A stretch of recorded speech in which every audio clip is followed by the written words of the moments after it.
Welcome sa Dris TV. Kung interesado ka sa ganitong news, huwag kalimutang isubscribe ang ating YouTube channel. Maraming salamat! So, ayun, welcome back again sa ating YouTube channel mga kakimpaw, and sa update natin ito, ang pag-uusapan natin ay tungkol sa mga importanteng ganap kina Kim and syempre kay Paula Abilino.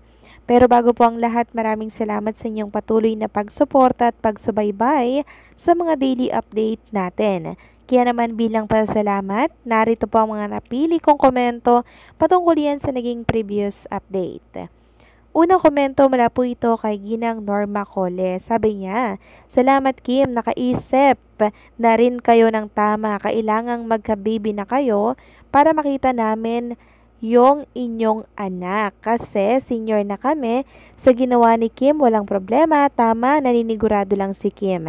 God bless as always. And salamat sa'yo." Tama po kayo dyan, Ginang Norma Cole. Ito po yung desisyon na tamang gawin or ginawa ni Chinita Princess, ang magpa-preserve ng egg cell para pagdating po ng panahon, hindi po siya kawawa mga kakimpaw.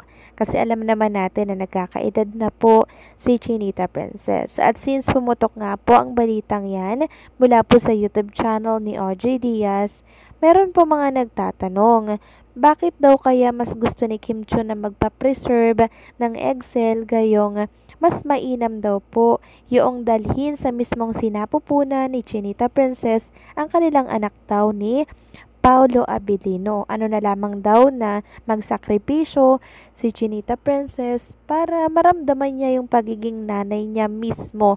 So yan ay ilan lamang po sa mga nababasa ko mga kakimpaw.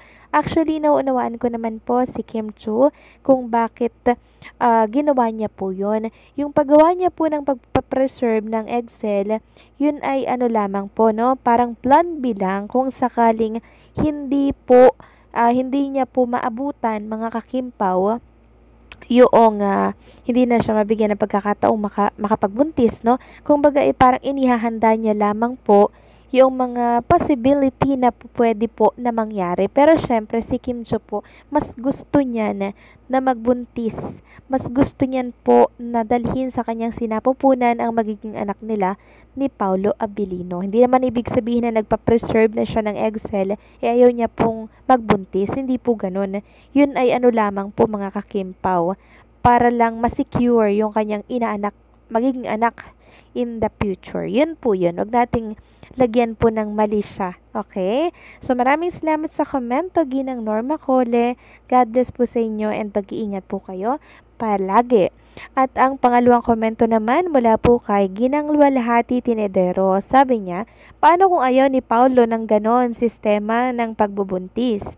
Bakit ayaw gayahin ni Kim yung mga artista na nagsakripisyo sa kanilang kasikatan tulad ni Ann Curtis, Marian Rivera, Labi po at ibang artista? Ayaw ba niyang maranasan ang dalhin sa kanyang sinapupunan ang mga magiging baby niya? Yun ang pinakamagandang maranasan ng isang babae. Sayang kung ganun lang ang mangyayari sa kanya.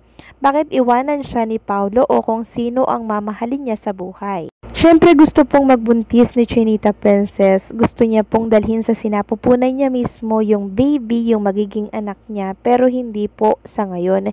Yung paggawa po niya ng pagpapreserve ng egg cell ay ano lamang yon para ma-secure po yung magiging anak niya in the near future. Kung hindi po siya mabigyan ng pagkakataon, mga kakimpaw, na makaabot po, no? Kasi ngayon po kasi nasa tugatog po ng kasikatan si Chinita Princess.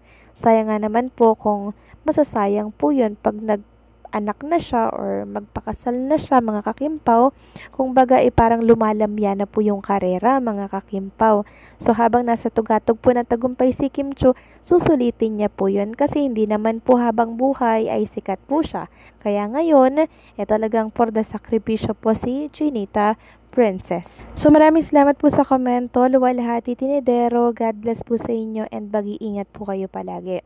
So ito na nga, pag-usapan na natin mga kakimpaw ang mga topic po na nakalap natin sa gabing ito. Tunahin na nga nating pag-usapan ng tungkol nga dito sa mga picture at video na in-upload po ni Chinita Princess sa kanyang Instagram account.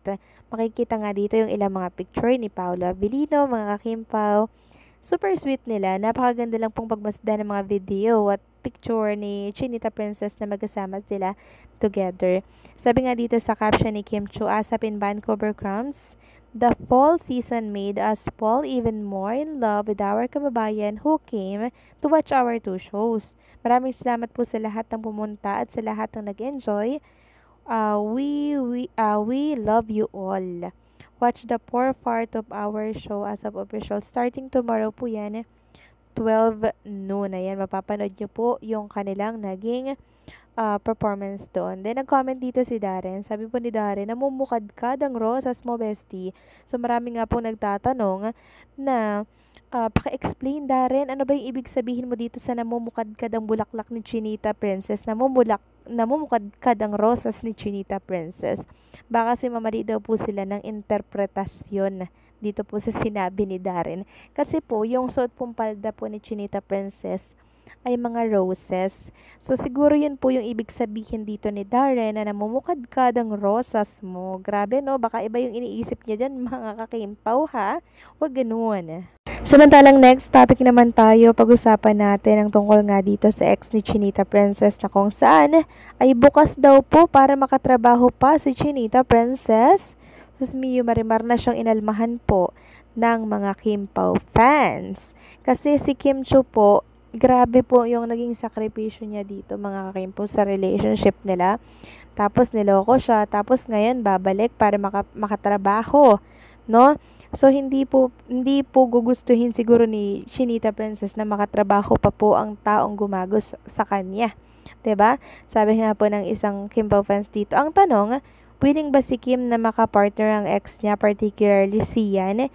Kung si Gerald nga, okay na sila ni Kim as friend na lang.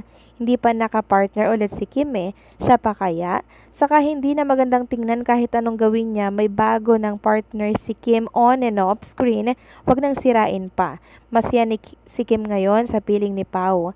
Kung ano man ang meron sila ngayon, wag nang tangkain pang manghimasok, kahit sabihin pang work lang. Agree po ako dito sa naging komento po ni Ma'am Mayet, mga kakimpaw. Ang pangit na pong tingnan kung nanaisin pa po niya, 'di ba, na makatrabaho si Chinita Princess after ng ginawa niya, mga kakimpaw. At I think naman na hindi rin po gusto makatrabaho ni Kim Chiu itong si Sian, para saan pa, 'di ba? Guguluhin niya lang po si Paolo at guguluhin niya lang po ang tambalan ni Kim and Paula Avellino. And syempre, nasabi na din po ni Kim Chiu na bukas willing po siyang magtrabaho, mag-work kasama si Paula Avellino. Ibig sabihin, si Paula Avellino lang at wala na pong iba pa na aktor. Yun lang yun. Dun pa lang po, tapos na po itong sinabi ni Sian na willing siyang makatrabaho pa si Kim Chiu dahil si Kim, ang gusto niya lang makatrabaho ay si Paolo Avellino. So, kayo ba, mga kakimpaw, anong say nyo dito? Please comment down below.